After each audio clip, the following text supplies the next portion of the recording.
All right. We have a couple of viewers who are concerned about spending money, they're concerned about money being spent on trains, and they want it spent on roads and bridges. Let's expand that question and talk not only about that question, but also more generally transportation issues. Why don't we start with you, Senator, and talk a little bit about where you see that issue going, and then we'll go to Representative Dean and Representative Kowalski. Go ahead. Well, what I keep hearing in my community across the political spectrum is a real recognition that our roads and bridges are a problem. Congestion in the East Metro is a tremendous problem. It's the case all over the state. I've sat through so much testimony from county engineers from all corners of Minnesota, state legislators from all around the state outlining real serious needs in terms of congestion and public safety and condition. And we know full well that if we don't do a good job of maintaining our roads, the fixes get really expensive. So we don't want to be penny wise and pound foolish on this issue. When it comes to the conversation about roads and bridges versus transit, there was a presentation recently from the Itasca project that showed a wonderful little bar chart. And so the bar chart for local roads was like this, and for state roads was like this, and then transit is like this. It is a really small percentage of what we do. And to expand it would still be a small percentage of where our transportation dollars go. But it could also make a big difference. It's the kind of infrastructure that will attract people and businesses to the area. And it's not just trains. We have relatively few light rail projects in the works. Most of what we're talking about are buses, whether it's like the Gold Line or Gateway Corridor out towards my community, which will be a bus rapid transit in a dedicated guideway, or just all your good old-fashioned buses that get people to work efficiently. I think it's funny, I hear from people all the time, we don't need more transit, we need more buses. Well, guess what? Buses are transit, and if we make these investments, we're gonna have more of that kind of transportation. Representative Dean? Well, I think if you look in the last couple of years, middle-class Minnesota has not gotten much of a break. But the one break that the average guy and gal in my district and across the state has gotten is $2 gas. It's a big deal. If you have a Suburban with a 25-gallon tank, it's $100 at $4 a gallon to fill it up. And it's half that, obviously, $2 a gallon. That's real money for people.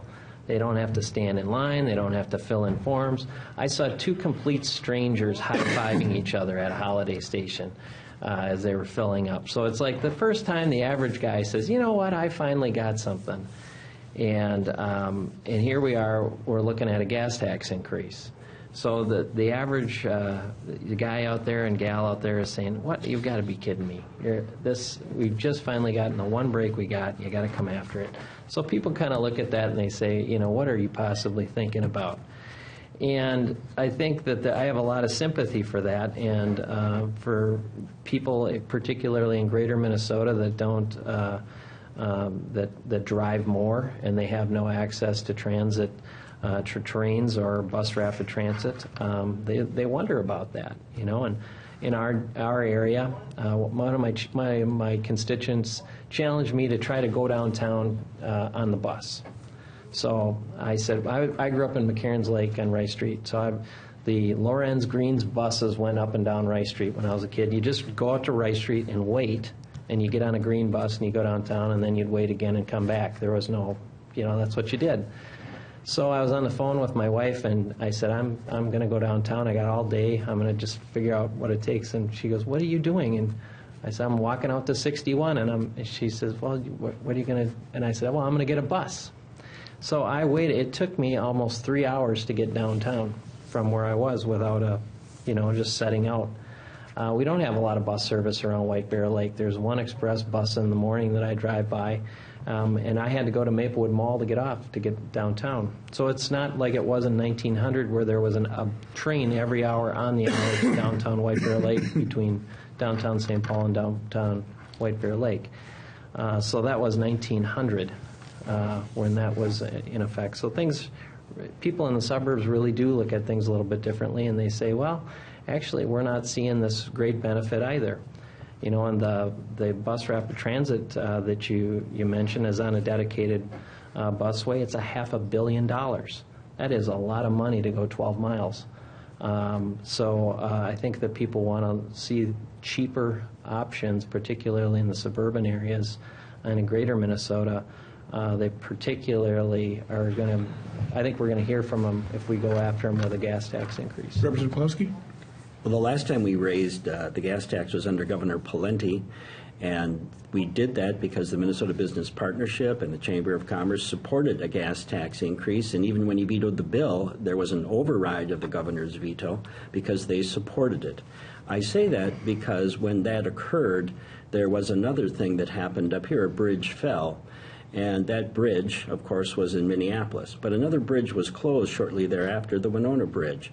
It was closed 2 weeks after the governor came to Winona when we were one of the 5 cities that was capital for a day and presented the sesquicentennial stamp to the city of Winona, on which the bridge was boldly stamped. And 2 weeks later, we closed it. A day after the bridge was closed, Midtown Foods, which is 2 blocks from where that bridge drops into Winona, saw a 70% reduction in the number of people that are buying at the Midtown Foods. So unfortunately, Winona's learned the hard way. And now we are getting a new bridge. We're getting a bridge that's about $150 million. It's going to go right next to the old one. The old one will be repaired because it's considered a historic site now, and so it will eventually be repaired and we'll have 4 lanes. But the lesson that was learned here, unless you make investments, you're not going to have infrastructure. And if you don't have infrastructure and these arteries are cut, it immediately impacts the economy of the communities that are the closest to it. You turned a 15-minute drive to Winona. If you lived across the river, you had to go either to La Crosse or to Wabasha. And then gas wasn't under $2. It was about $4.50. So there are both sides here. I think the great thing about this session, one of the big topics is transportation. And the issue is this: are we going to do one-time funding for transportation projects, or are we going to make a long-term investment? I again say that if the partnership, business partnership, and the Chamber of Commerce do not support a tax increase, I do not see a tax increase coming out of the House. I simply don't see it. So then it would probably be a one-time investment, and how that would be done, whether that's going to be straight up general revenue or a capital investment out of our committee, I don't know.